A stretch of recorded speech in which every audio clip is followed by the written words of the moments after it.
Bienvenidas y bienvenidos. Aquí comienza un nuevo capítulo de Utalca Podcast. En esta ocasión, Utalca Constituyente, en nuestro cuarto capítulo. El día de hoy nos acompaña Natalia González, candidata a la Convención Constitucional por el Distrito 17 por la lista Apruebo Dignidad. Ella es abogada y candidata independiente. ¿Cómo está? Hola, bien, súper bien. Agradezco la invitación a este podcast y aprovecho de saludarles a ustedes, Ángel y Benja, y también a todas las personas que nos están viendo o que nos van a escuchar también. La pregunta que abre el fuego a toda nuestra invitada y invitado es: ¿por qué eligió ser constituyente? ¿Qué la movió? ¿Cuál fue el motor que la atrajo, la puso en ser candidata, en hacer campaña, en estos tiempos tan difusos, tan complejos, pandemia? eh, ¿Qué la movió?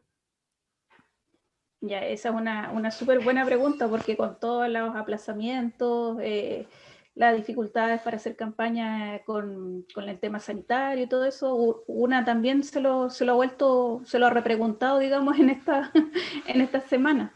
Pero la verdad de las cosas es que el año pasado, cuando comenzó la campaña por el apruebo, yo estaba, bueno, con mi trabajo como docente, como abogada, estaba haciendo teletrabajo y llegó una invitación a la Asociación de Abogadas Feministas del Maule, donde yo soy socia, que es un grupo, somos una asociación de voluntarias egresadas de Derecho, licenciadas y abogadas, que trabajamos por la inclusión de la perspectiva de género dentro de la aplicación del derecho.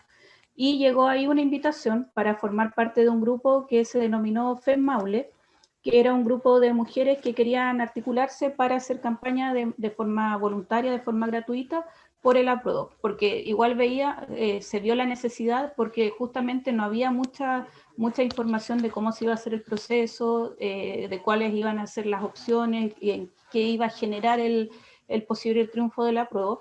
Y yo empecé a asistir a estas reuniones, en las cuales partimos, yo creo, unas 80 mujeres de toda la región, y dentro de esas reuniones comenzamos a organizarnos, a organizar distintas comisiones de trabajo y ver también cómo nos posicionábamos como un medio de entregar información y de llamar también a la participación de todas las personas dentro de la región.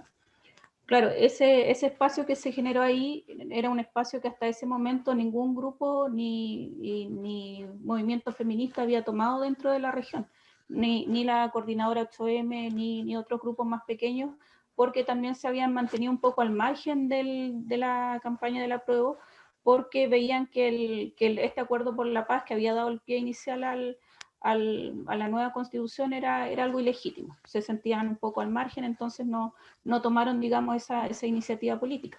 Entonces nosotros nos organizamos y yo quedé en la comisión de contenido. Como yo soy abogada, yo dije, a ver, aquí lo importante es poder transmitirle a todas las personas que el cambio constitucional sí es algo que va a afectar su vida o que puede llegar a afectar su vida, porque el discurso del rechazo era justamente el contrario, de que no era, de que podíamos rechazar para reformar. Entonces, que esto iba a ser en el fondo un periodo prácticamente de pérdida de tiempo y que lo que tiene la Constitución del 80 es suficiente para mejorar la vida de las personas. Entonces, desde esa vereda yo empecé a involucrarme mucho, aprendí a usar herramientas digitales como la aplicación Canvas y otras de corte más audiovisual que yo como abogada no manejaba, pero que de a poco fui como aprendiendo. Y también me empezaron a invitar a programas de radios comunitarias, otros programas de Facebook, de estos conversatorios de Instagram, y siempre me decían, oye, tú puedes participar, y yo le empecé a decir a todo que sí. O sea, donde me invitaban, yo iba y hablaba de la Constitución. Entonces era eh, como que fue una tarea que asumí como desde adentro. Y claro, cuando llegó el día 25 de octubre, fui a votar y fue súper emocionante emitir mi voto, porque claro, yo tengo 40, yo viví la última parte de la dictadura y siempre he votado. De hecho, me inscribí en el registro electoral a los 18 años, justo el mismo día de mi cumpleaños, porque siempre he tenido como esta cultura cívica. Y claro, después vino este proceso de generar candidaturas Y yo sentí un poco que el día 26 de octubre fue como una efervescencia, así como que todo el mundo se levantó queriendo ser candidato o candidata. Era como que empezaron a tirar nombres y no, que el profe Massa podría ir, que no sé, que gente de la cultura, que representantes de aquí, representantes de allá.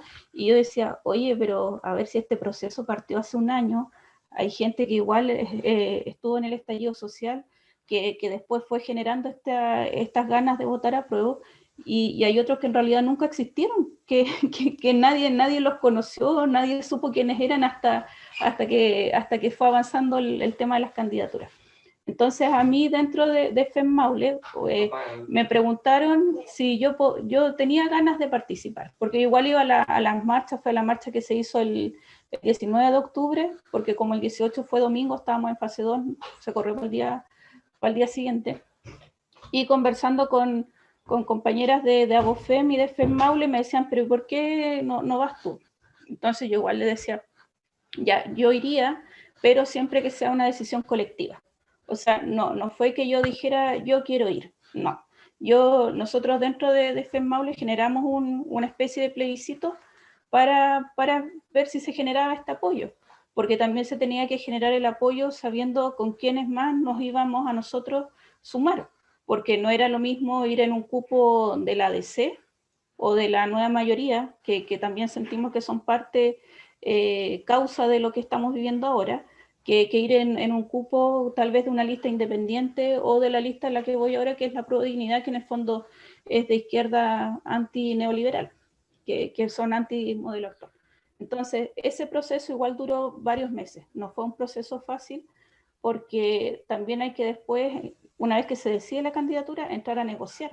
Claro, yo no soy militante y ahí fue otra cosa que yo nunca en mi vida había hecho, fue tratar de entender cómo funcionan los partidos políticos y cómo se genera esto de los cupos, que hay harto de negociación, harto de que te digan, oye, muéstrate interesada, pero no tanto, espera que te llamen, o participa, pero tampoco opines tanto, porque también hay figuras dentro de las listas que son figuras, por así decirlo, emblemáticas dentro de la región, y eso hay que reconocerlo. Entonces, en mi caso, que tampoco soy tan joven, pero no soy tan mayor, fue como buscar dónde encajar, y ahí fue como terminé finalmente en la lista a prueba de dignidad.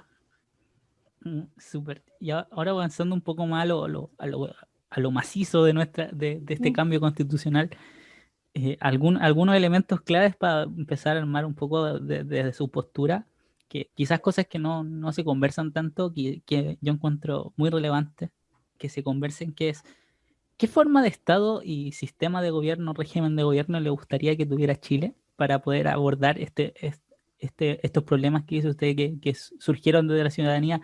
¿Ve desde estas herramientas de cambio constitucional, llámese de forma de Estado, de régimen o sistema de gobierno, una manera en que se puedan abordar muchos problemas que llegaron, que nos trajeron hasta este cambio constitucional, perdón?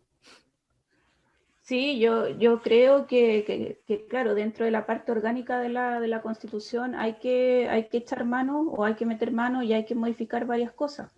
Generalmente cuando uno estudia los sistemas de gobierno, siempre le enseñan al menos lo tradicional que hay, que es los regímenes parlamentarios, presidenciales, y siempre se nos hace la salvedad de que el chileno es un presidencial vigorizado o presidencialista, como uno quiera llamarlo.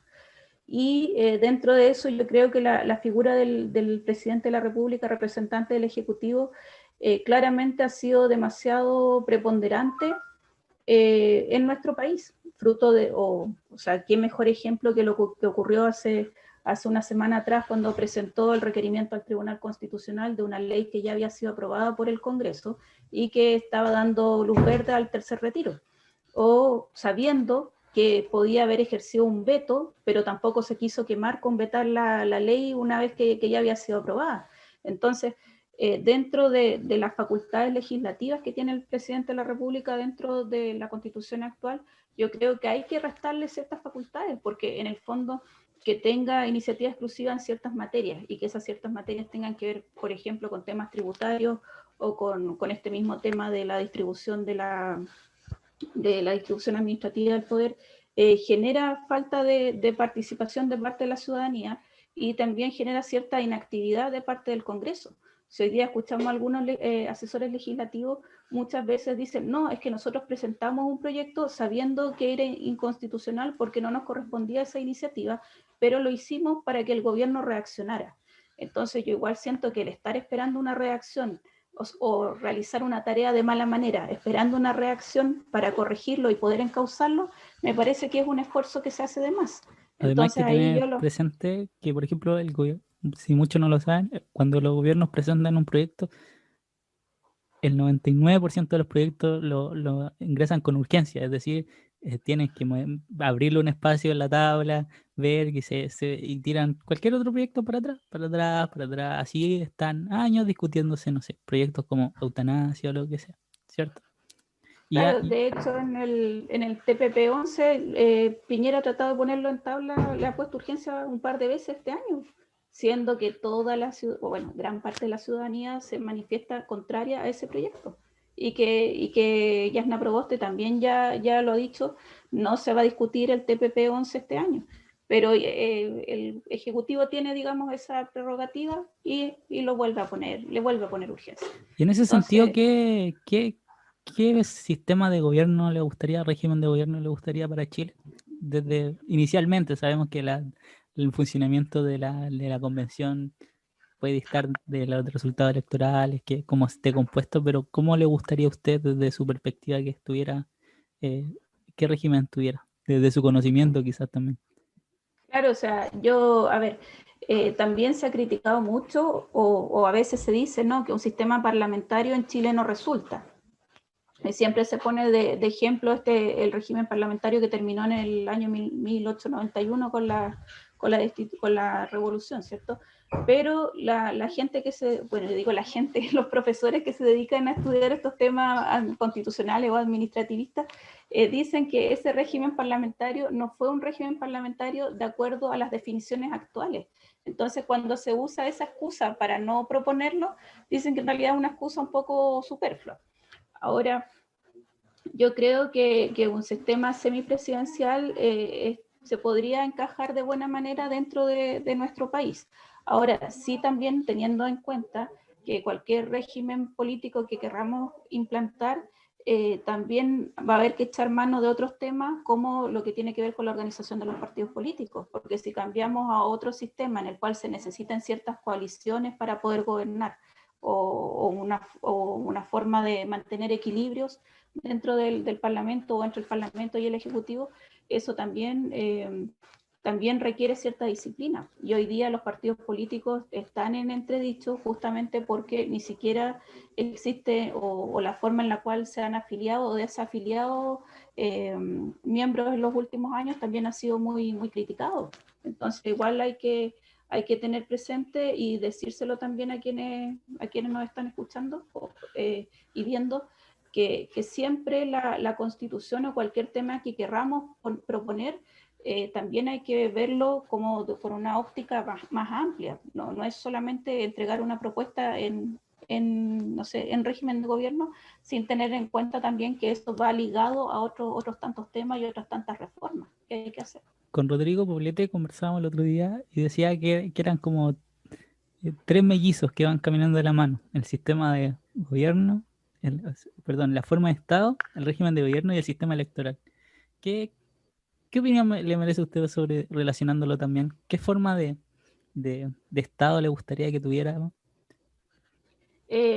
Ahí también he escuchado hartas propuestas de otros candidatos y candidatas, incluso propuestas así como el día cero que partieron las campañas, así como el día 26 de octubre, federalismo, así como ya tirando toda la carne a la parrilla.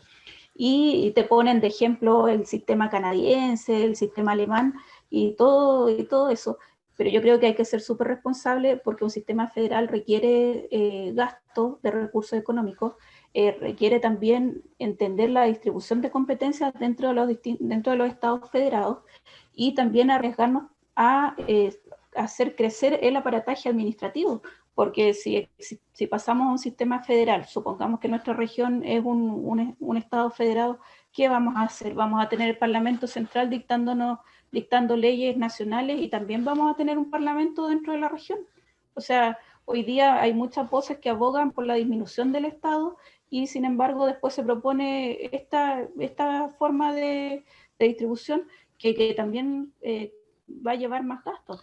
Ahora, en ese sentido, claro, yo sí estoy por descentralizar, seguir con un Estado unitario, pero descentralizando y entregando mayor autonomía a las regiones y tal vez cambiando también la distribución regional de nuestro país, porque hay que tener claro que tenemos una división geopolítica que es herencia de la dictadura, que en el fondo no obedece ni a factores ambientales, ni a factores agroclimáticos, ni mucho menos, sino que fue, por así decirlo, una decisión que se tomó en base a la distribución de los aeropuertos y de las Fuerzas Armadas dentro de nuestro país. Entonces, claramente dan fenómenos como lo que ocurre en la región de los ríos, que era parte antes de la región de los lagos y que no existía una conexión entre la gente o entre las ciudades de Valdivia y Puerto Montt, porque existían roces y porque no había una identificación entre ellos tampoco como región. Entonces, eso también afecta la convivencia y afecta la vida de las personas en todo lo que tiene que ver con los trámites que hace uno y etcétera. Un país también que en su momento tenía las regiones con números, no había mucha identidad. Claro, claro, estábamos en la Claro. región, la séptima región. Claro. Una consulta de sistema, bueno, hay que cambiar, modificar el sistema electoral, el sistema de gobierno y la forma del Estado. En ese sentido, considerando la realidad del distrito, sería complicado llevar a cabo un sistema semiparlamentarista o parlamentarista, considerando la poca representación que se siente en los distritos con los actuales parlamentarios. Claro, si tú miras las cifras con las cuales salieron elegidos los parlamentarios actuales, los diputados, no son cifras altas. De hecho, existe sobrerepresentación de la derecha en el Parlamento actualmente, porque hubo muy baja votación y los electores prefirieron esa lista, digamos. Entonces, yo creo que ahí también hay harto que hacer en el sentido de que también hay que motivar a las personas a que vayan a votar y que se informen antes de ir a votar, porque claro, a mí también me pasa cuando salgo a volantear que hay varias reacciones. Está la persona que pasa de largo, que ni siquiera te escucha que tú le dices, hola, mi nombre es. Está la otra persona que te dice que no, así, no nomás. Y las otras personas que sí recepcionan de buena manera o incluso las que te hacen preguntas. Entonces, ahí también hay que cambiar esa mentalidad, porque no vale o no sirve decir, no, yo no voy a votar porque me voy a tener que levantar a trabajar igual el día lunes.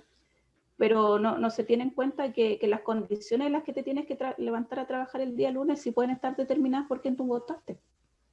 Y es algo que no se tiene en cuenta y claro, generando mayor representatividad en las decisiones o las personas que lleguen al Parlamento, sí se pueden tomar otras decisiones como cambiar el sistema electoral o hacerle modificaciones. Hoy día la elección está con el sistema DONT y yo creo que era el sistema más difícil para elegir constituyentes, o sea, es súper complejo salir elegido porque es un sistema de lista, porque hay una cifra repartidora, porque más encima hay mucha atomización, porque hubo aquí creo que somos 54 candidatos en este distrito, entonces yo creo que lamentablemente se puede dar una tormenta perfecta, en ese sentido, en que al final los que resulten elegidos no representan a la mayoría de las personas.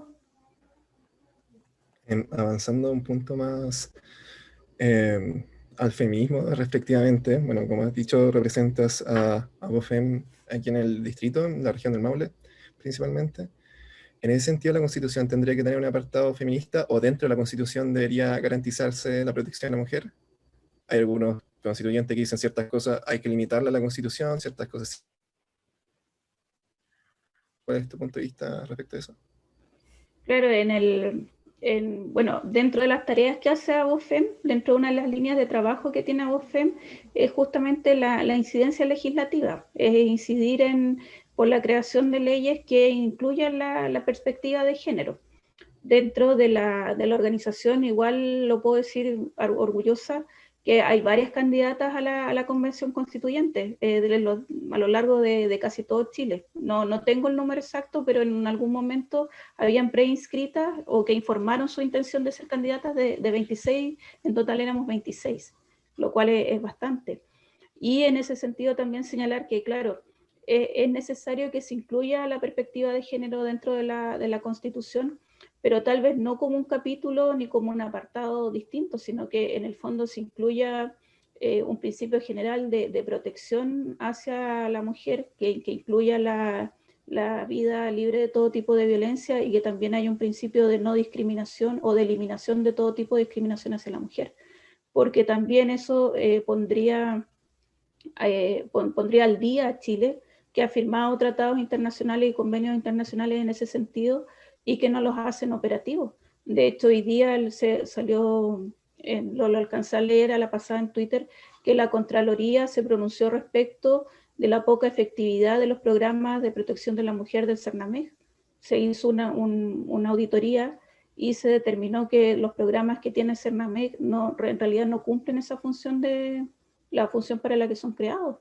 Y ahí claramente hay un incumplimiento de parte del Estado. Entonces, esos principios que hoy no existen en la Constitución debieran incluirse, pero también debieran incluirse con un mandato general de creación de políticas públicas en protección de la mujer, de las mujeres y de las disidencias sexuales.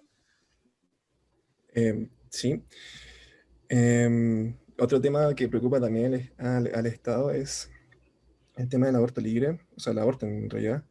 Muchos años, o sea, por mucho tiempo el aborto ha existido y va a seguir existiendo, y en los años se ha planteado la solución de asumir en la Constitución, ¿no?, o mediante una legislación también, el derecho de las mujeres o las personas a abortar directamente, ha sumado la despenalización.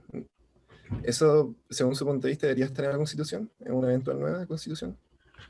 Ya, este es un tema que me...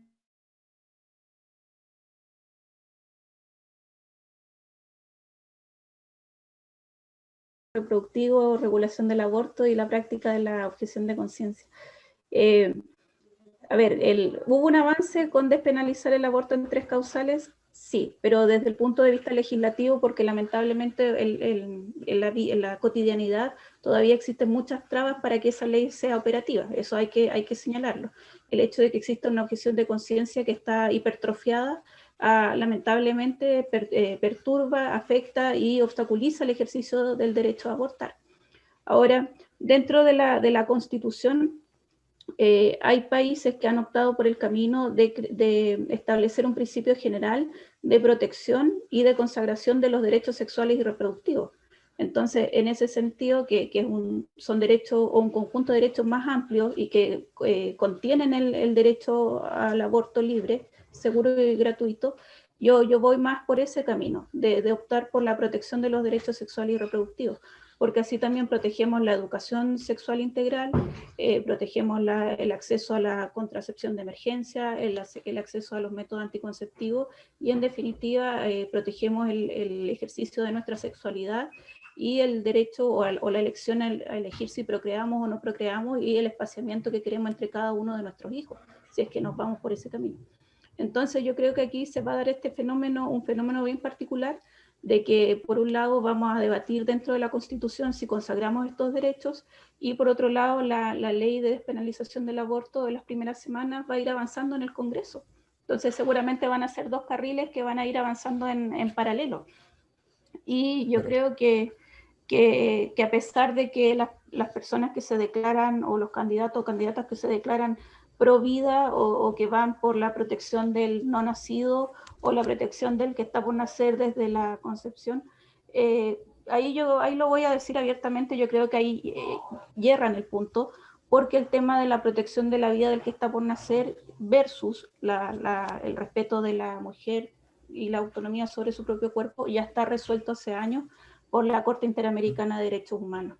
Hay un fallo muy famoso que es el fallo del caso Artavia Murillo versus el Estado de Costa Rica, que establece que los estados son obligados a la protección de la vida del que está por nacer, pero en forma progresiva. Entonces, en ese sentido, el que en Chile se legalice el aborto en las primeras semanas de gestación no va en contra de ningún compromiso internacional ni desoye la protección de la vida del que está por nacer. Y yo ahí sí soy bien técnica y lo digo con todas sus letras.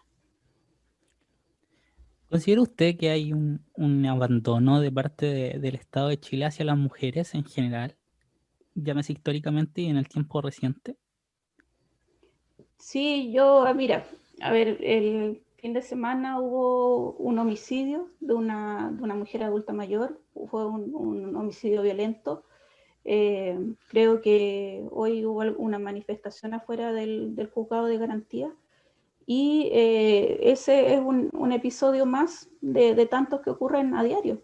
Hoy día las mujeres vamos ocupando espacios, generamos opinión, nos articulamos entre nosotras para también ser oídas, pero a pesar de todo eso, existe una deuda en distintos ámbitos hacia las mujeres, en el ámbito de protección de la maternidad, protección de derechos laborales, participación en política, y eso es la punta del iceberg, sin contar los casos de violencia de género, de violencia intrafamiliar, de ser víctimas de delitos violentos que incluso muchas veces ni siquiera llegan a tener una condena. Entonces hay distintos factores que determinan la vida de las mujeres y que a nosotras nos hacen salir a la calle y nos hacen salir a manifestarnos y también a través de redes sociales y ocupar cada espacio que podemos, justamente porque sentimos que muchas veces el hecho de haber nacido mujeres nos pone más trabas. Y eso yo no lo digo en un afán de victimizarme ni de victimizar a las otras mujeres, pero la evidencia sí lo demuestra. En Chile tenemos una ley de igualdad salarial que fue promulgada el año 2008 y que desde esa fecha hasta ahora solamente se han presentado 30 reclamos. Estamos hablando de años. Y eso no significa que las mujeres ganemos lo mismo que los hombres, porque estamos muy por debajo de la brecha de la OCDE. Entonces ahí hay muchos temas pendientes y que lamentablemente no son abordados a pesar de que somos el 51% de la población. Y a nivel constitucional, ¿le gustaría que siempre se introdujera reglas de paridad en las elecciones parlamentarias, dependiendo también del el régimen de gobierno, sistema de gobierno que tengamos? ¿Le gustaría, por ejemplo, como lo fue en este sistema proporcional que tenemos para la constituyente? Mira, sobre el tema de la paridad, igual es una experiencia ser candidata en un sistema paritario. Cuando partimos la candidatura, a mí me pasaba que me hablaban por redes sociales hombres que yo no conocía y me decían qué bueno que vaya de candidata porque usted lo tiene solucionado por el tema de la paridad, porque les van a dar los cupos. Ese era como, me pasó más de una vez. Y en la calle también te lo dicen, que en realidad es como que ahora lo tenemos resuelto por el tema de la paridad. O sea, como que poco menos por una cuestión azarosa puede que salgamos elegidos. Utilizan en otros países son un primer paso para poder incluirla a más mujeres en política. Y claro, es un primer paso que se da justamente porque siempre estamos en desventaja. Hoy día el tema de la pandemia ha recrudecido la exigencia que tenemos las mujeres, que además de ser profesionales tenemos la labor de cuidadora y que nos hacemos cargo del trabajo doméstico. Como yo les contaba antes de que nos conectáramos, yo no he renunciado a mi trabajo y hago campaña, además de todo hago campaña, entonces esa es la realidad que enfrentamos. Y en Y ese es una sentido, forma de equilibrar, creo yo. ¿optaría por el reconocimiento constitucional del cuidado o del Sí, trabajo del de la mujer en el hogar, doméstico. el trabajo doméstico también? Mira, hay esa herramienta de reconocer el trabajo doméstico no remunerado como parte de los derechos o de alguna forma de equilibrar un poco la cancha. Yo creo que es una buena herramienta. De hecho, en otros países el Producto Interno Bruto mide las horas de trabajo que dedicamos las mujeres a ese tipo de labores. Ahora, yo el otro día pude publicar una columna en El Desconcierto, el lunes creo que salió, justamente hablando acerca de nuestra situación laboral, pero desde una mirada desde la mirada femenina, de las cosas que nos pasan a nosotras como mujeres trabajadoras. Y yo concluía la columna diciendo, las cuidadoras necesitamos ser cuidadas, porque seguramente ustedes conocen personas que están en esa situación y realmente es complejo, y es súper complejo, no solamente para quienes ejercen su trabajo y además están de cuidadoras, sino para las mujeres que tuvieron que renunciar a sus trabajos para quedarse en la casa, porque no es un mito que nos cueste entrar al mercado laboral, ¿no? Si eso es así, es una realidad que enfrentamos. Entonces, el que se reconozca el trabajo doméstico a nivel constitucional puede ser un inicio, pero ahí también habría que ver cómo aterrizarlo, porque, a ver, alguien dice, no, es que la Constitución no es una lista del supermercado. Ya, eso yo lo tengo claro. Tampoco la idea es prometer y prometer cosas para la Constitución, pero lo importante es que si eso llega a quedar en la Constitución es ver cómo lo aterrizamos y cómo se crean políticas públicas para eso. En otros países, a mí cuando yo fui a estudiar a España, yo veía que hay residencias de adultos mayores diarias en las cuales tú puedes llevar a tu adulto mayor, ya sea tu padre, tu madre o un abuelo, una abuela, de lo que te toque cuidarlo porque vives con él, y lo dejas o la dejas un par de horas en el día al cuidado dentro de estas casas, para que tú puedas, por ejemplo, ir al banco, ir al dentista, tomar una hora al médico, hacer tus cosas personales, y después lo vas a recoger y vuelve a su casa. Y en ese intertanto estuvo jugando ajedrez, jugando a los dados, compartió con otros parroquianos de ahí mismo del barrio, y eso, claro, son iniciativas que en el fondo a la persona que tiene un adulto mayor a su cargo le da un respiro, porque hoy día vemos nosotros que de repente hay personas que tienen a su cargo personas con demencia, con Alzheimer, que ni siquiera tienen tiempo para bañarse. Y eso es así, o sea, disculpen lo doméstico de mi ejemplo, pero son realidades.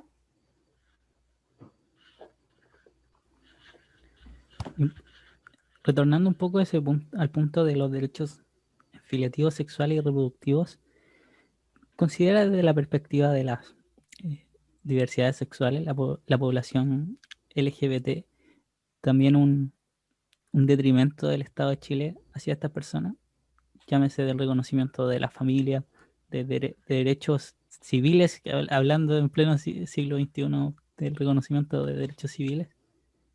¿Considera también campo constitucional para plantear esos problemas?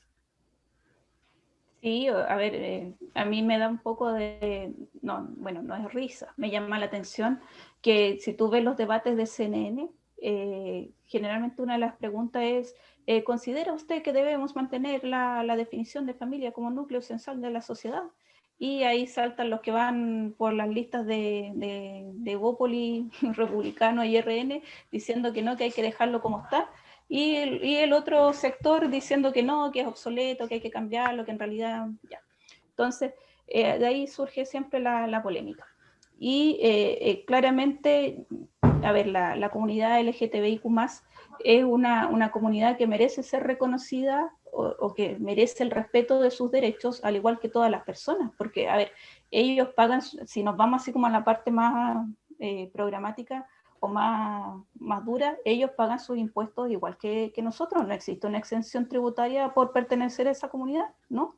Tienen las mismas obligaciones de ir a votar, tienen los mismos, bueno, no todos los mismos derechos, pero debieran tenerlos iguales. Si en el fondo tener una opción sexual o tener una condición no es tema o no debiera ser tema, porque si no todavía estaríamos debatiendo acerca de si la definición de persona que tiene que del derecho romano es actual o no es actual. O sea, no, la sociedad evoluciona y por lo mismo la Constitución tiene que ser un traje a la medida de esta sociedad. Y hoy día que se les considere los mismos derechos que tenemos todas las personas es lo que toca en el fondo. No hay por qué hacer la diferencia o por qué hacer la distinción. Cuando salen con esos argumentos respecto de la protección de la infancia, de la discriminación en la que puede caer un niño o niña que es adoptado por una pareja de lesbianas o una pareja homoparental, esas opiniones generalmente se basan en publicaciones o en papers que son pagados por grupos lobistas. Entonces eso hay que reconocerlo y hay que quitarse la venda. Yo ahí sí creo que eso debe ser reconocido a nivel constitucional, porque también hay que establecer un principio de no discriminación. Si hoy día tenemos una ley Zamudio, que vuelvo al tema de las leyes, la ley Zamudio existe ya hace casi un poco menos de una década, pero se han presentado 31 requerimientos, o no, solo el 31% de los requerimientos que se presentan terminan, y un porcentaje menor terminan con una sentencia favorable hacia la persona afectada. Entonces otra vez tenemos un sistema que crea leyes con nombre de persona, pero que no resuelve el problema de fondo. Además, una ley que ha sido más ocupado por credo religioso y discriminación a personas por capacidades distintas o personas en situación de discapacidad, mejor dicho, que por personas eh, pertenecientes a la población LGBTIQ+. También. Son paradojas Eh, de las leyes. Voy a andar un poquito en el tema político. Bueno, forma parte de Lista Pro Dignidad y, bueno, y hay hay distintos tintes de que algunos firmaron el acuerdo por la paz, otros no firmaron el acuerdo por la paz, y algunos critican el hecho de haberlo firmado y algunos velaban por una asamblea constituyente eh, total, o sea, desde la base de la comunidad hacia...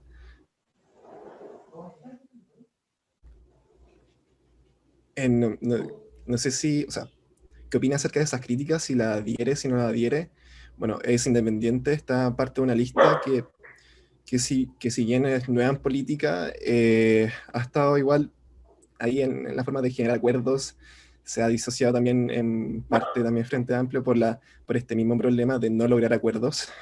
Y ¿cuál es su opinión de ese espectro de la política en tal, del tema del acuerdo por la paz y todo lo que ha conllevado eso?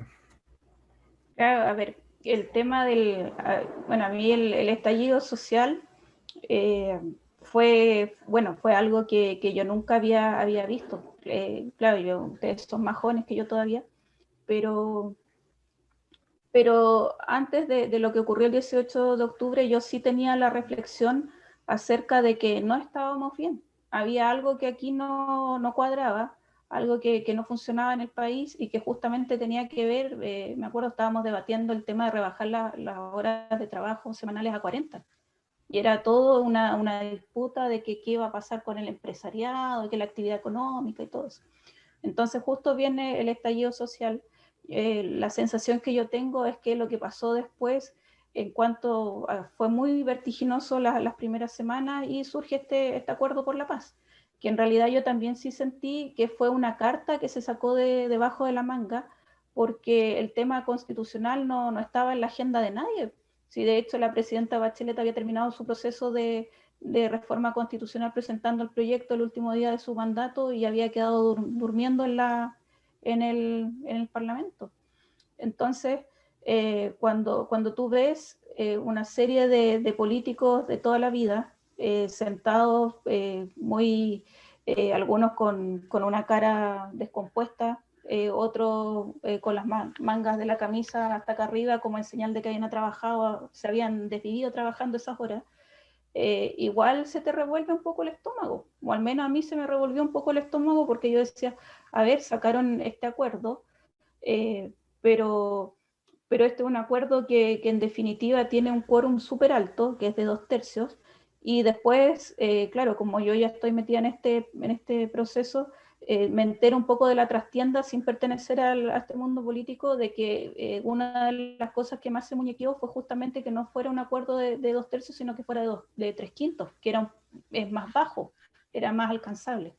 Entonces, es complejo. Yo sí entiendo a aquellas personas que se sienten al margen del proceso, que esperaban una asamblea constituyente más amplia, pero sí creo también que dentro del proceso constituyente, si uno estudia lo que ha pasado en otros países que también se han visto envueltos en una crisis y que ven la salida constitucional, nos faltó la parte del diálogo, nos faltó la parte de generar temas comunes, de decir, sí, en salud esto es lo que queremos, en educación esto es lo que necesitamos, nos faltó esa parte, no se hizo, sino que salió el acuerdo, las fechas del plebiscito y aquí estamos. Desde Y ese hoy día, punto de vista, ¿sí? perdón, considera necesario que el trabajo de la convención y a través de su reglamento regule la forma en que se va a escuchar a la ciudadanía en el proceso constituyente, que no sea Sí, meramente representativo, sino que más bien participativo en la medida que se puedan consultar territorialmente u otro mecanismo que se pueda generar, también pensando en pandemia, cómo puede participar la ciudadanía de estas conversaciones y no quedarse afuera no mirando sé, por la tele qué pasa, claro, sino que por la también que ventana. que la idea de la ciudadanía lleguen. Sí, completamente. De hecho, hay varias organizaciones de la sociedad civil que han planteado ese punto, ¿no? Acerca de qué tan participativo puede llegar a ser el proceso de la convención. Hay una iniciativa que se llama Participamos Todes, que está al final con una X reemplazando la E o la O o la A, y que ha reunido el compromiso de varios candidatos y candidatas en ese sentido, de generar espacios de participación real. Ahora, claro, el reglamento no está escrito, es la primera tarea que va a asumir la convención, y yo sí estoy convencida de que ese diálogo que nos faltó previamente va a haber que hacerlo en este momento, o va a haber que hacerlo en ese momento.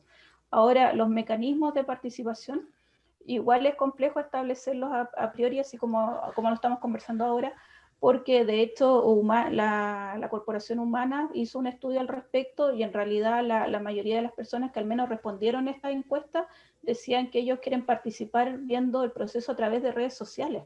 Entonces, también, claro, decimos queremos participar, pero ¿en qué medida?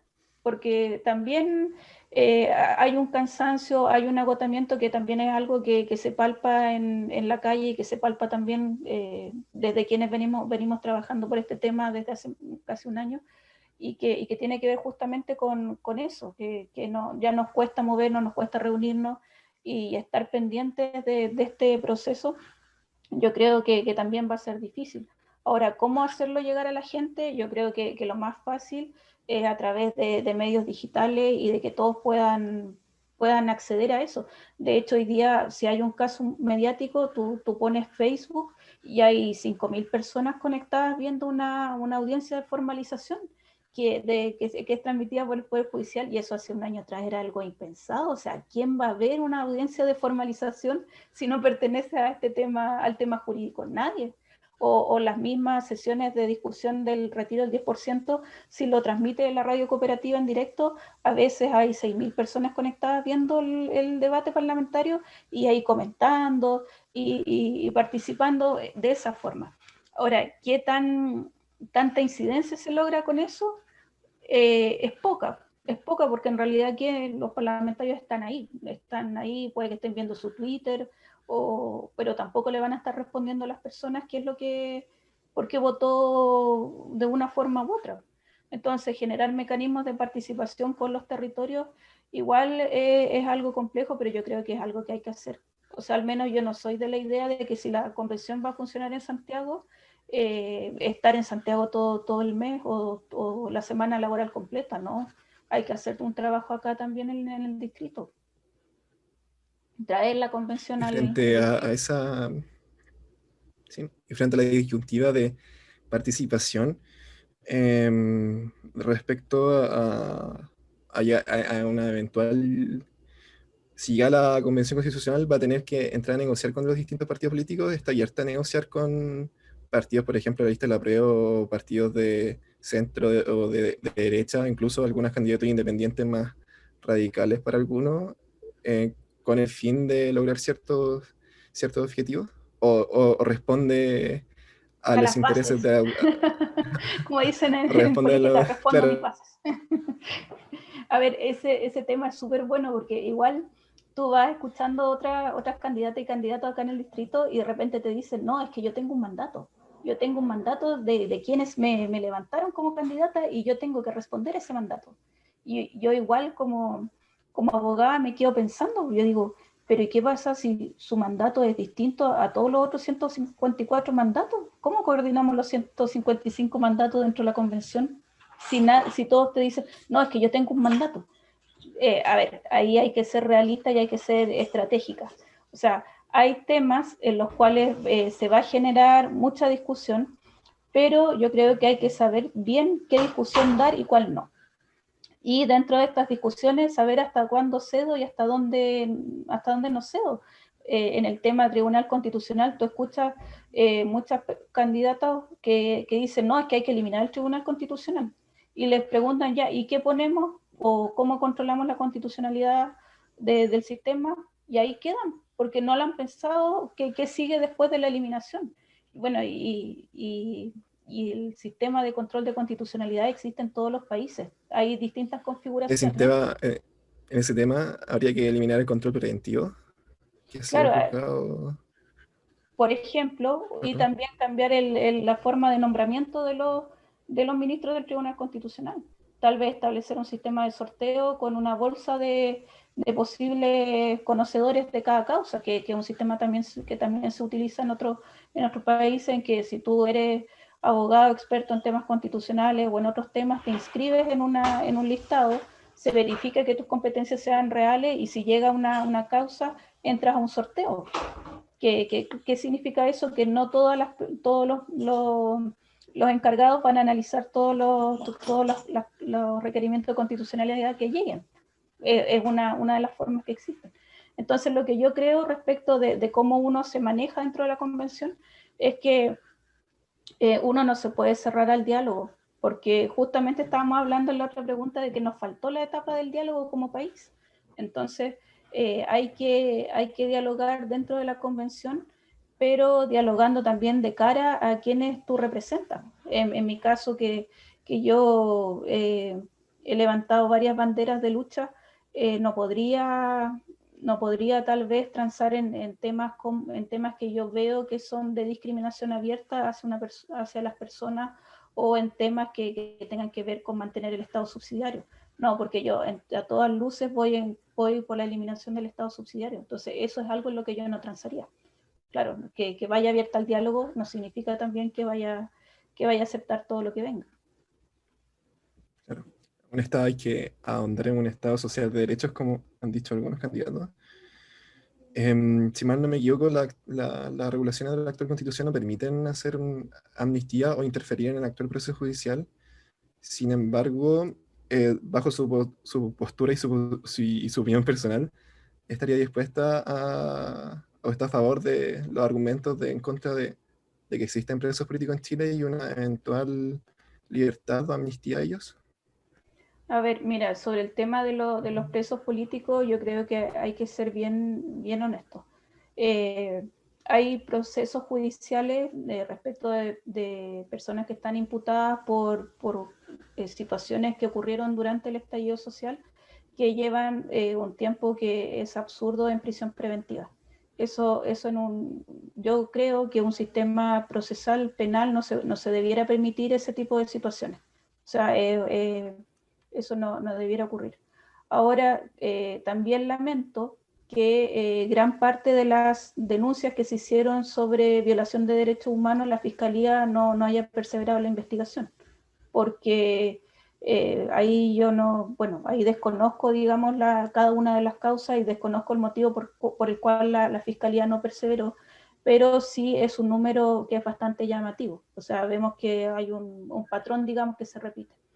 En ese sentido, si lo que ocurrió a ver si hay personas que están siendo investigadas, que fueron imputadas por cosas que ocurrieron durante el estallido social, creo que una ley de amnistía puede ser pertinente porque las personas que fueron afectadas en lo físico durante el estallido social, las personas que fueron mutiladas, hasta el momento tampoco han tenido una reparación. Entonces, dado que fue un periodo tan convulso, tan de inestabilidad institucional, de inestabilidad en lo social también, yo creo que esta amnistía es una medida extraordinaria que corresponde a una situación extraordinaria. Entonces, sí creo que debiera ser Eso en función analizado. también del delito. Eh, es que, Eso en a función del ver, delito transversal. yo creo que A ver, yo como abogada me cuesta entender que en las carpetas de investigación, y aquí voy a ser un poquito más técnica, cuando se hace la investigación en la fiscalía y se van generando distintas diligencias, me cuesta entender por qué estas diligencias se van dando de manera tan lenta o por qué no hay conclusiones dentro de las investigaciones. Entonces, ahí violamos también el derecho a la libertad personal si tenemos a una persona en prisión preventiva hace más de un año. Entonces, ¿qué delito tan grave ocurrió o qué persona está imputada a un delito tan grave ocurrido durante el estallido social? Veamos también la proporcionalidad. Este profesor que pateó un torniquete creo que, ¿cuántos años pidió la fiscalía? No me acuerdo, pero son más de 5. De ese modo, Son más de ¿considera 5 años. complejo que 8 se o haya 10. aplicado? ¿Considera complejo que se haya ¿Cómo? aplicado la Ley de Seguridad Interior del Estado a ciertos delitos que per se eran daño a la propiedad? Es que esa ley no debiera aplicarse en un Estado democrático como el nuestro. O sea, si nosotros tenemos tipificados delitos de terrorismo, hagamos la tipificación como corresponde, o sea, creemos una ley antiterrorista que también contemple la reparación a las víctimas de esos delitos. O sea, hoy día alguien puede ser condenado por la ley de delitos terroristas, pero ¿qué pasa con la víctima? ¿Qué obtiene la víctima con que el imputado sea condenado? No obtiene nada. En los otros países se condenan los delitos terroristas, pero las leyes contemplan también un sistema de reparación integral. O sea, ¿qué pasó después de los atentados de Atocha en España? Se indemnizó a todas las personas, a las víctimas se les concedió la nacionalidad española para que puedan acceder a educación gratuita, salud gratuita, se les dio becas para estudios universitarios. Y aquí en Chile, ¿qué ocurre con una persona que supuestamente es víctima de un delito terrorista? No pasa nada, porque para el Estado es súper fácil condenar, pero no es fácil reparar. ¿Por qué? Porque cuando repara se mete la mano al bolsillo. Claro. También quería abordar en ese sentido, y de la misma modo, ¿qué postura tiene usted respecto a la situación de Wallmapu o del pueblo mapuche en la Araucanía específicamente, sobre el manejo que se ha tenido de manera política e históricamente en esa zona de Chile, considerando que es un momento histórico también crucial para replantear esas bases? El tema de Wallmapu es un tema histórico que yo creo que nunca se le ha dado solución o nunca se le ha dado el espacio o nunca ha existido una verdadera iniciativa institucional por resolverlo. Y aquí me voy a mojar, se los digo. Aunque no tiene que ver con, o no es la realidad de nuestro distrito, porque en el fondo, cuando uno revisa la historia de Chile, el proceso de pacificación de la Araucanía, más que un proceso de pacificación, fueron procesos de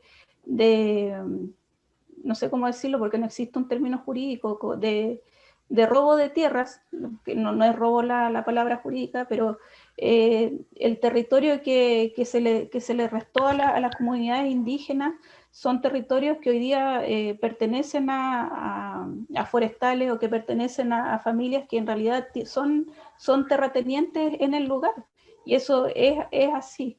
Ahora, si tú revisas escrituras de cómo se procedió o de las compras o las permutas que se hicieron en esa época, la documentación esa en algunos conservadores de bienes raíces ha sido investigada y fueron pactos que fueron irrisorios. O sea, aquí hubo un robo, podríamos decir, un robo sistemático de los territorios indígenas.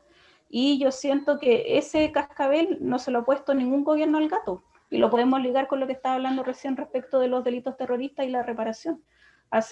Claro, en el gobierno de la presidenta Bachelet tuvo varias iniciativas que tenían que ver también con un programa de impulso económico, pero en realidad tampoco llegan a mucho, si se quedan cortos, porque el tema no es solo económico, sino que también es un tema cultural, un tema de reconocimiento y un tema de brindarles el espacio a los pueblos originarios para que en definitiva se puedan desarrollar desde su cosmovisión. Yo soy de origen sureño y no es raro escuchar decir que es que lo que pasa es que los mapuches son flojos. Y en realidad esa es una visión, pero es una visión sesgada y que no tiene en cuenta que para el pueblo mapuche la tierra en el fondo es parte de ellos por su propia cosmovisión. O sea, y es algo que nosotros como occidentales no vamos, bueno, yo trato de entenderlo, o trato de informarme, trato de conocer el tema, pero la gran parte de la sociedad es algo de lo que no se informa y algo que no entiende o que no quiere entender simplemente. Entonces, ahí yo creo que dentro del proceso que estamos ahora, el hecho de que existan escaños reservados es relevante, pero tampoco nos podemos quedar solo en eso. O sea, hay que seguir avanzando, pero seguir avanzando de forma transversal. O sea, que nuestra educación, que la salud o el sistema de salud también reconozca los conocimientos ancestrales y avanzar no sé, en una atmósfera o ¿cómo decirlo? En en un ímpetu de más reconocimiento y más respeto por los pueblos originarios.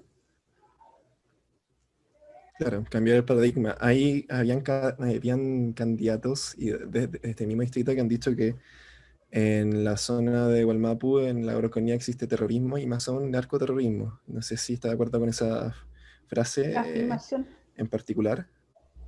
¿Tienen esa No, afirmación? yo no estoy de acuerdo ¿No? porque, a ver, si no hay ¿Violencia existe? Sí. o sea, ¿que existe qué, perdón? ¿Terrorismo? En violencia, o sea, terrorismo yo creo que es una palabra más fuerte, pero violencia en sí, de ambas partes, creo que existe. Es que a ver, ponerle nombre a lo que ocurre allá es muy complejo porque también dentro de esta violencia que podríamos decir que existe, que es cruzada, también hay montajes, o sea, también hay quemas de camiones que se Claro. ha comprobado que finalmente lo hizo la propia empresa para cobrar un seguro.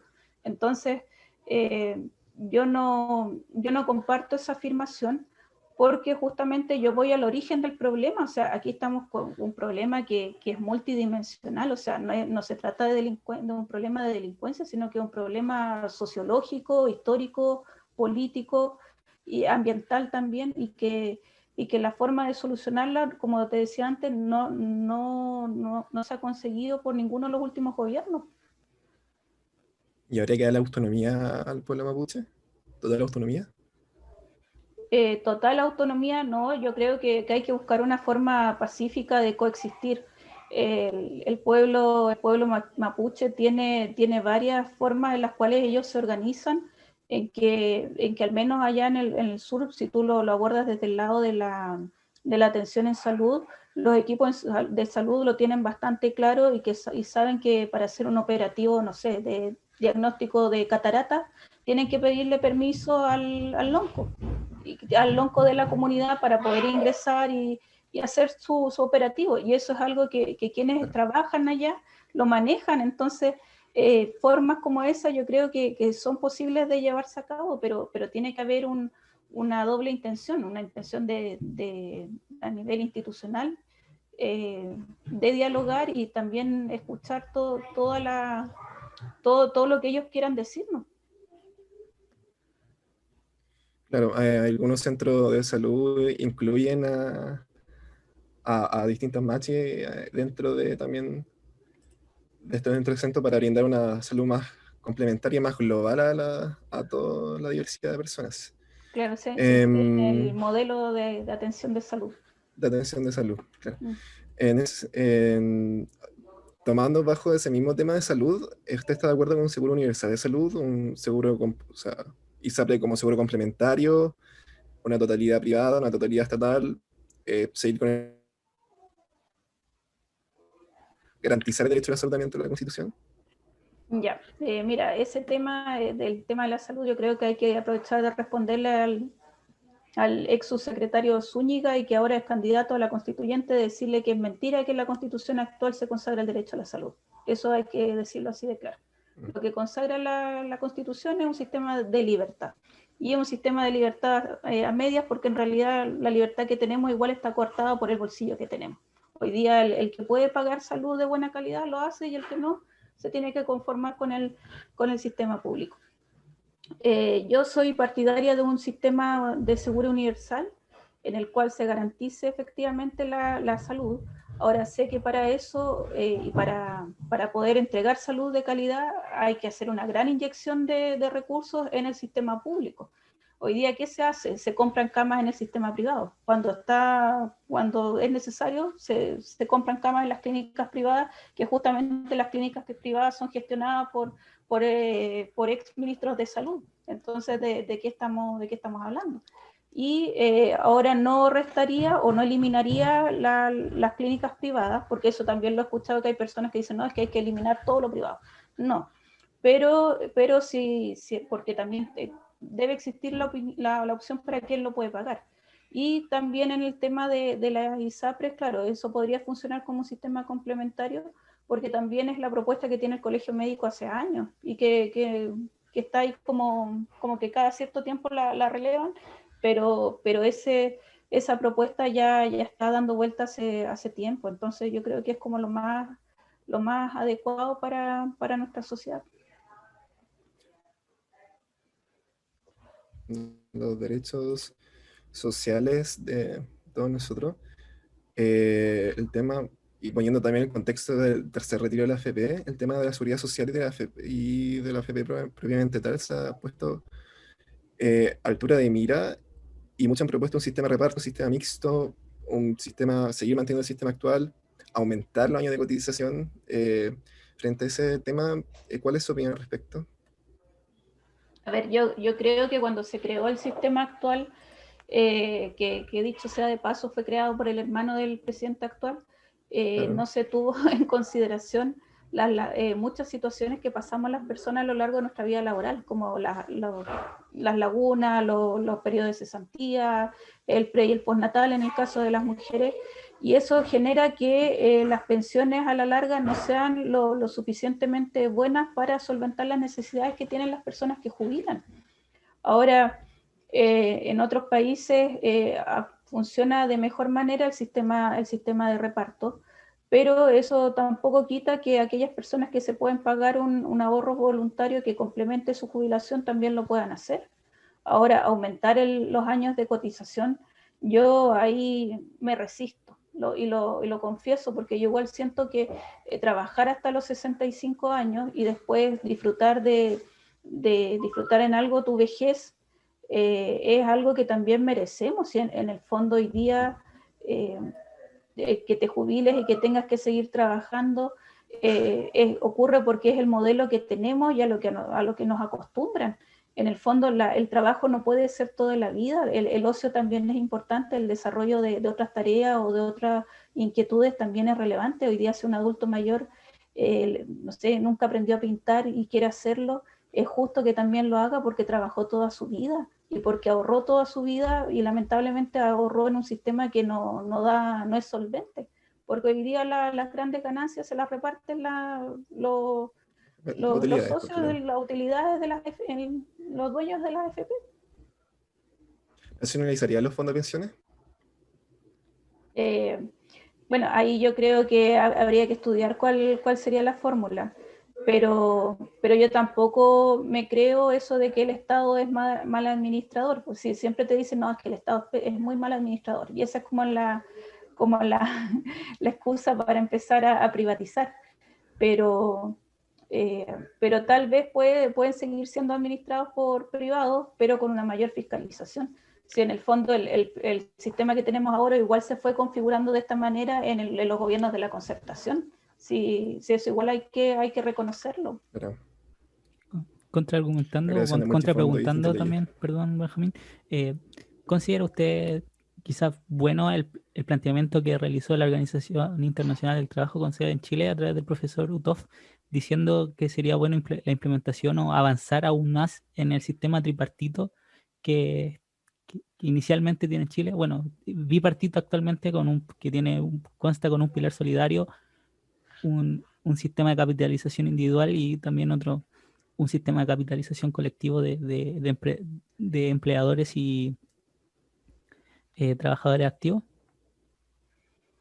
Sí, yo creo que podría ser una buena opción si en el fondo hoy día lo que pasa acá en Chile es que lamentablemente el sistema ya tiene 40 años, ya está probado que no funciona porque las pensiones no son suficientes para vivir y ya hay que buscar una alternativa. Ahora, también hay que tener la voluntad política para hacer el cambio, porque el principio general respecto de la protección de la seguridad social puede quedar establecido en la Constitución, pero después va a haber que bajarlo a una ley.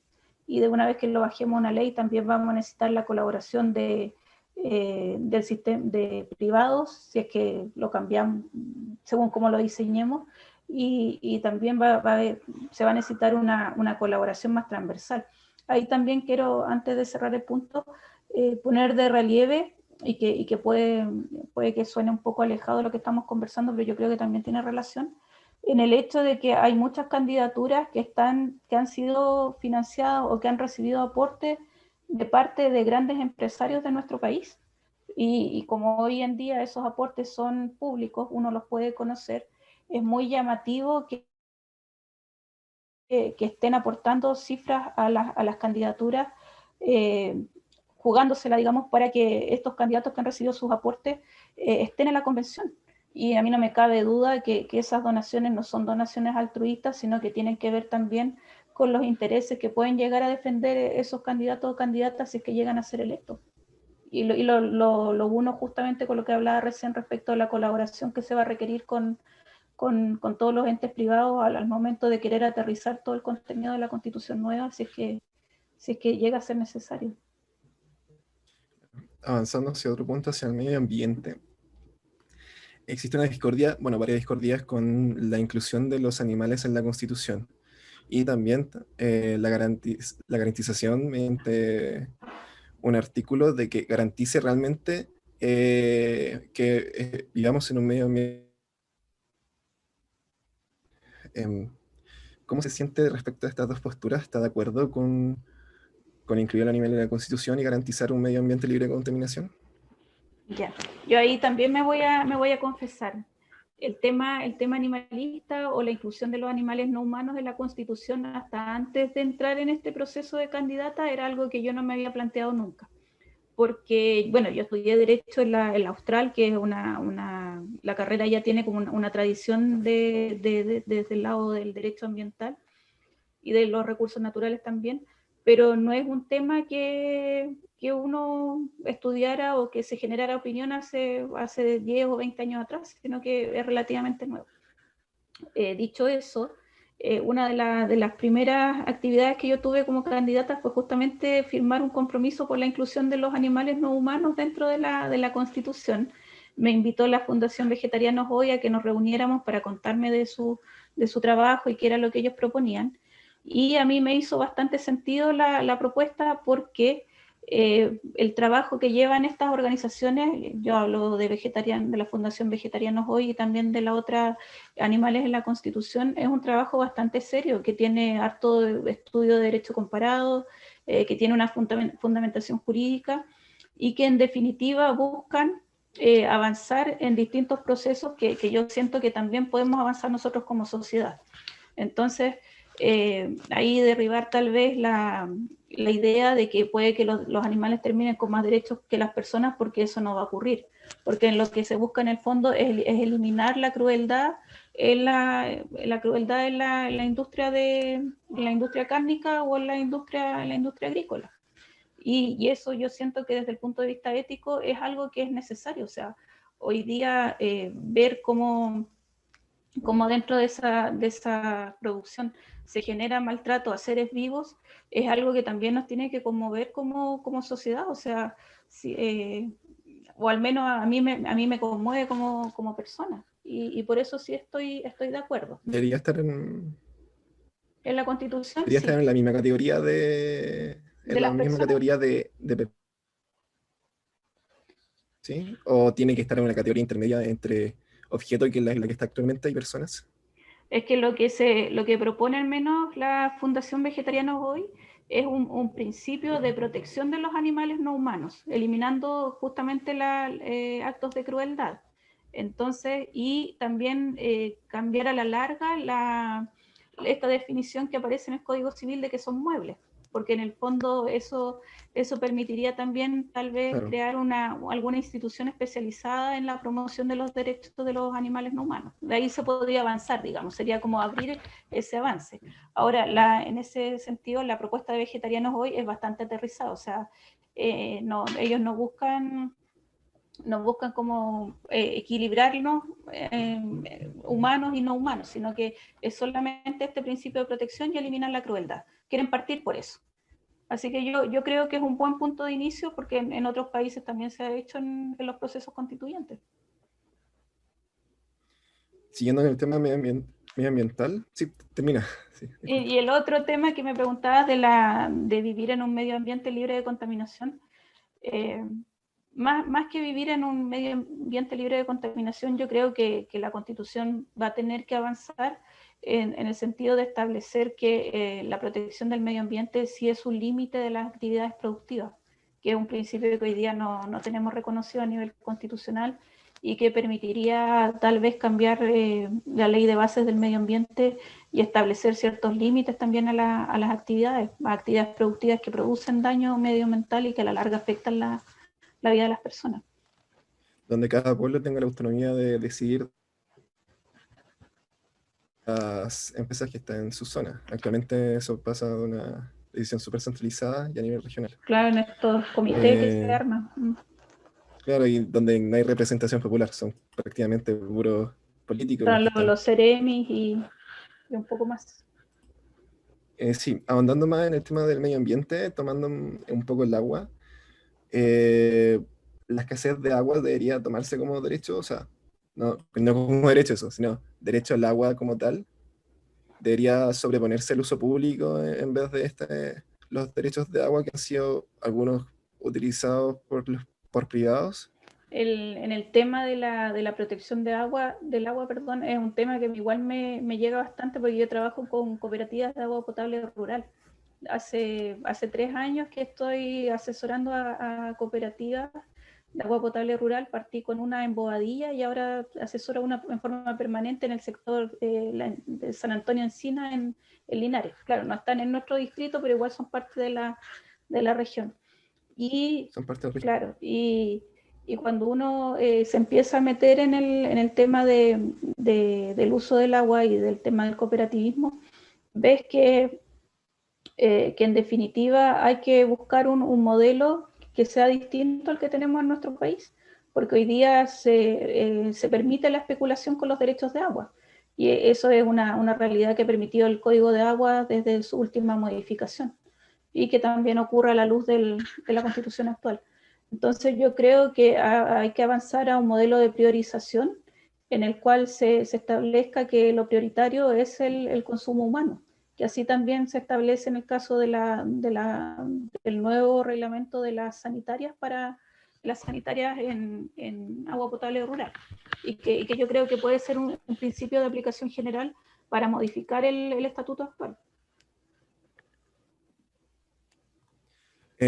Tomándome un poco de lo último que has dicho, del tema de agua potable rural y enfocándonos más de un tema de organización rural, ¿crees que la organización del país ha ido más centralizada, o sea, más hacia arriba que horizontalmente? Me refiero más hacia el progreso, por ejemplo, ahora estamos discutiendo una ley de 5G, por ejemplo, en las grandes urbes, mientras en ciertos sectores rurales aún no llega al 3G o aún no se puede realizar una llamada de calidad. Es que, a ver, a ver si es que entendí bien tu pregunta. Aquí hay candidatos en nuestro distrito que dicen representar al mundo rural. Eso también lo voy a decir abiertamente, que se hacen la foto con la chupalla en el rodeo y con todo, con la camisa cuadrillé y dicen yo vengo a representar aquí el mundo rural.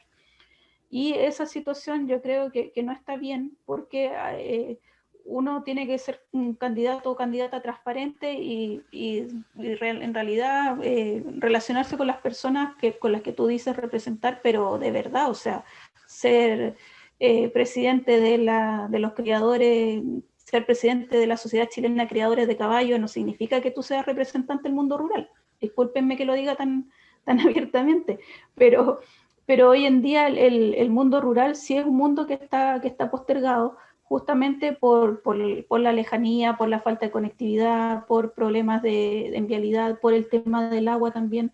Las cooperativas no dan abasto, existen los comités de agua potable rural que son más precarios todavía en su organización.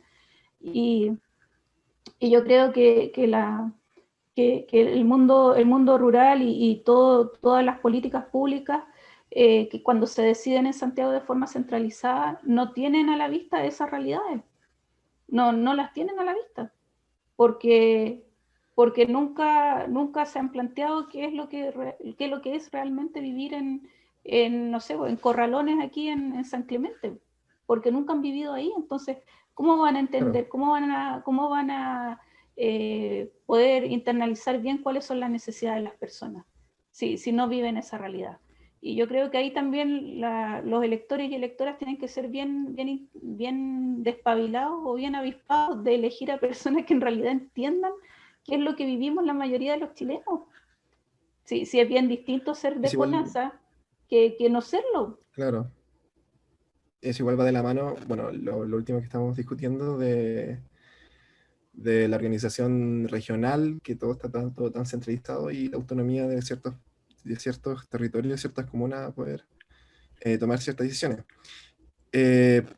Ahora me entró la duda, ahora último, el tema de los animales, sobre el rodeo. No hemos hecho esta pregunta antes, pero es considerado un deporte nacional, pero ahí está la dicotomía del maltrato animal, de que es, no es, o de que es, pero como es deporte nacional, se tiene que permitir. ¿Cuáles son sus posturas de acuerdo a esto, relacionándolo también No, tu y punto de vista yo animalista?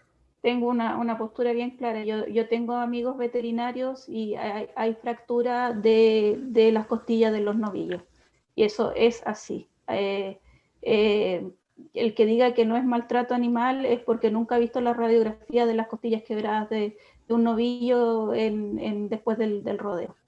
Entonces, nosotros no podemos vivir en base a tradiciones, y aquí puede que esté perdiendo votantes porque la región del Maule es una región bien Sí, tradicional y que bien de la chilenidad y del folclore, pero hay ciertas tradiciones que no podemos seguir avalando.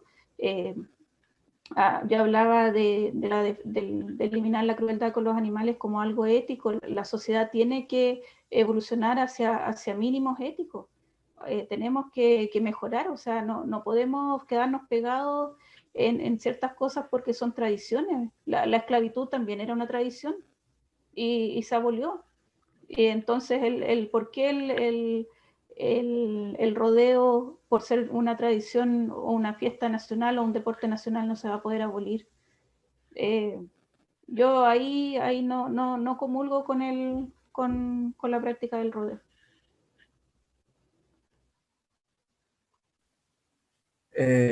y ahora un último tema antes de entrar a la parte final de nuestra entrevista. Principalmente sobre sindicalización laboral, estaría de acuerdo como poner en la Constitución el derecho a manifestarse como tal, el derecho a huelga, eh, o derecho a crear los distintos sindicatos dentro de las distintas empresas a lo largo del país. A ver, en el tema de derechos laborales y el tema de sindicalización, nuestro país también perdió mucho. Eso hay que reconocerlo. La fuerza de la actividad sindical promueve o puede defender los derechos laborales y al no existir sindicatos o no existir movimientos laborales, los trabajadores también perdemos poder de negociación. Eso es así. Y por lo tanto, yo sí creo en el derecho a la sindicalización, obviamente la consagración también de los derechos laborales, porque en los países de la OCDE también hay sindicalización, también hay negociación colectiva y no son países tercermundistas, ¿no? O sea, o no son países de revolucionarios, ni mucho menos. Y en el fondo el trabajo es una forma de generar recursos económicos, es una forma de generar riquezas, pero tiene que serlo para el trabajador y también para el empleador. O sea, ahí lo enlazo con lo que dije antes. El trabajo no es lo único en nuestra vida, no podemos vivir solo para trabajar. Entonces, si es para mejorar las condiciones de trabajo o las condiciones laborales de los trabajadores, obvio que estoy de acuerdo.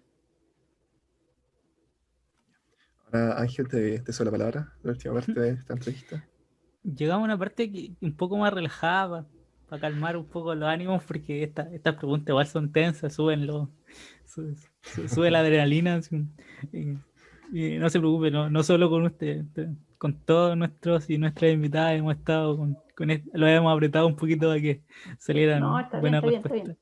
Eh, y la pregunta que siempre inauguramos es, ¿el completo es con pan calentado a baño María o con pan tostado?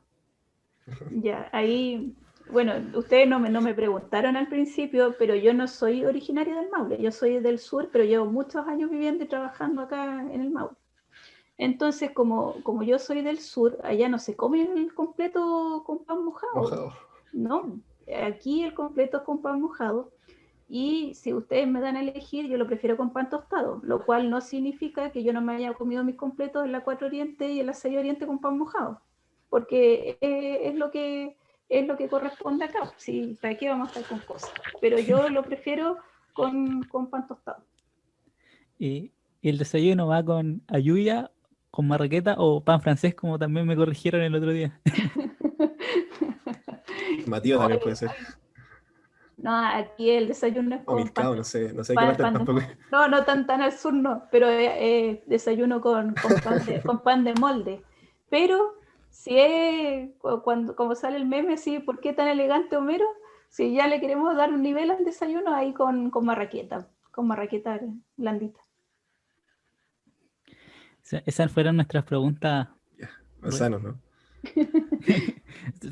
Fue el desayuno más saludable que comentaron, ¿no? Ahora.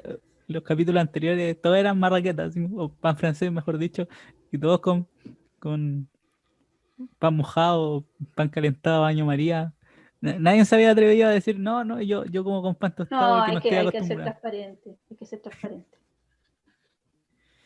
Y ya cerrándole le queríamos preguntar si tiene alguna recomendación cultural, alguna canción que recomendar, alguna obra, algún libro, lo que quiera, tiene el micrófono abierto para recomendarle a nuestros podcast escuchas.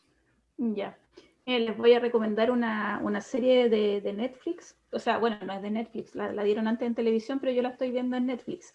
Que en español, lo voy a decir en español porque el inglés no lo voy a dejar nubilados con mi inglés.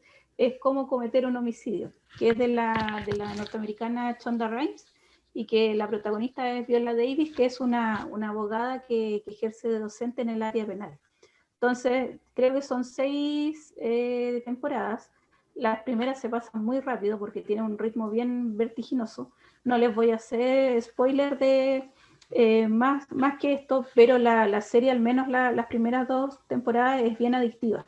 Es de ver un capítulo y uno queda así como, ¡oh! Y empieza el siguiente y así y así. Y creo que a mí me faltan como 5 o 6 para terminarla completa. Así que se las recomiendo en la trama. Hay algunas escenas que igual son un poco chocantes, pero en realidad si en horario de mayores de 18 años no hay problema. Entonces, con la recomendación de How to Get Away from Murder, perdón mi inglés, eh, le damos el pie a la última parte de este cuarto capítulo de Utalca Podcast con el micrófono abierto para que le diga lo que usted desee a su electorado o posibles votantes que ahora nos están A nuestro escuchando distrito. de nuestro Ya, distrito. sí, a ver, solamente dejar extendida la invitación a que se informen, a que el 15 y 16 de mayo nos acompañen a hacer historia.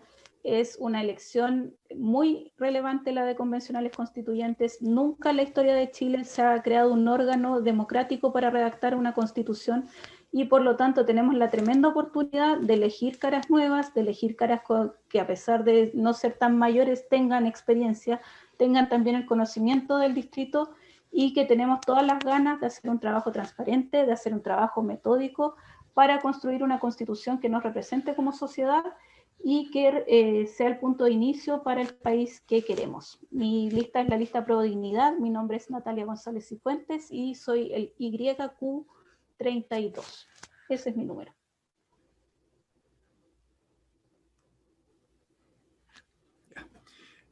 Muchas gracias. agradecemos también a todas las personas que están escuchando este podcast. Instamos también a seguir con nosotros. Vienen más capítulos y escuchar también los que ya estamos. Ángel, ¿algo más que decir? Por mi parte, invitar a seguir las redes sociales de Natalia, las de Utalca Podcast, @Utalca Podcast en Instagram, Google y YouTube también. Ahora que vamos a salir con imagen y sonido también desde una nueva plataforma. Y nada más que decir, muy agradecidos con Natalia, que nos dio su tiempo después de un día bien ajetreado en varios conversatorios. Ajetreado. Fue un gusto y este ha sido el 4º capítulo de Utalca Podcast en el programa Utalca Constituyente. Que estén muy bien y que tengan una muy buena semana. Muchas gracias, nos vemos. Las opiniones vertidas Ya. en este programa son de exclusiva responsabilidad de quienes las emiten y no representan necesariamente el sentir y pensar de la Universidad de Talca y de Talca Podcast. Que estén muy bien.